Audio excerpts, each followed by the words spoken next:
এই জায়গায় দাঁড়িয়ে 2021-এর নির্বাচনের প্রাক্কালে আমরা দেখেছি যে একাধিকভাবে শীর্ষ নেতৃত্বরা কেন্দ্র এসেছিল এবং সেই অর্থে সিট পায়নি বা আসন পায়নি।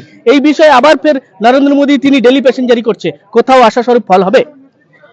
দেখুন, ওনারা ভারতবর্ষে তথা বাংলার মানুষকে অনেক স্বপ্ন দেখিয়েছিল, কিন্তু সেই স্বপ্নের কোনো সারবত্তা বাংলার মানুষ পায়নি। তিনি আজকে আবার এসে বড় বড় লেকচার দিচ্ছেন।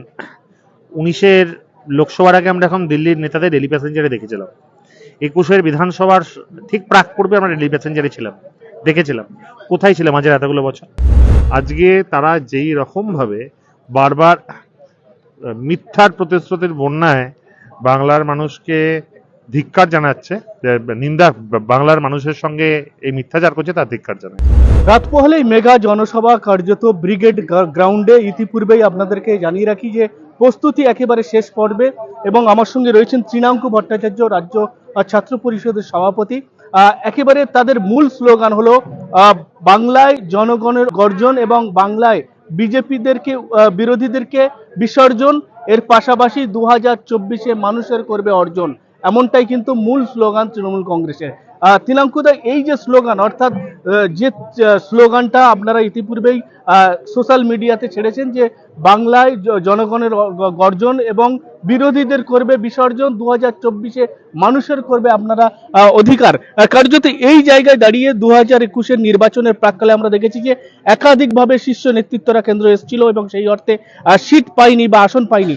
এই বিষয়ে আবার ফের নরেন্দ্র মোদী তিনি ডেলি প্যাসেঞ্জারি করছে, কোথাও আশাস্বরূপ ফল হবে? দেখুন, ওনারা ভারতবর্ষে তথা বাংলার মানুষকে অনেক স্বপ্ন দেখিয়েছিল, কিন্তু সেই স্বপ্নের কোনো সারবত্তা বাংলার মানুষ পায়নি।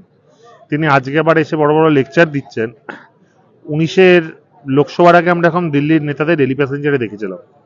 21-এর বিধানসভার ঠিক প্রাক পূর্বে আমরা ডেলি প্যাসেঞ্জারে ছিলাম, দেখেছিলাম। কোথায় ছিলাম মাঝের এতগুলো বছর? আজকে 19-এর দেওয়া প্রতিশ্রুতি কটা পূরণ করেছে? 14 সালে দেওয়া প্রতিশ্রুতি কটা পূরণ করেছে?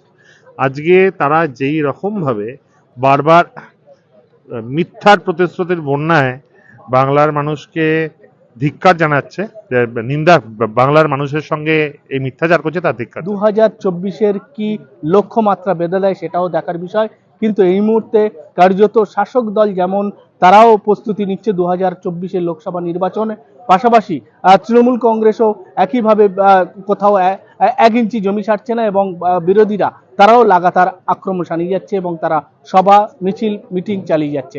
সমস্ত খবর, সমস্ত রাজনৈতিক খবর অবিলম্বে আপনার খবরের চোখ রাখুন।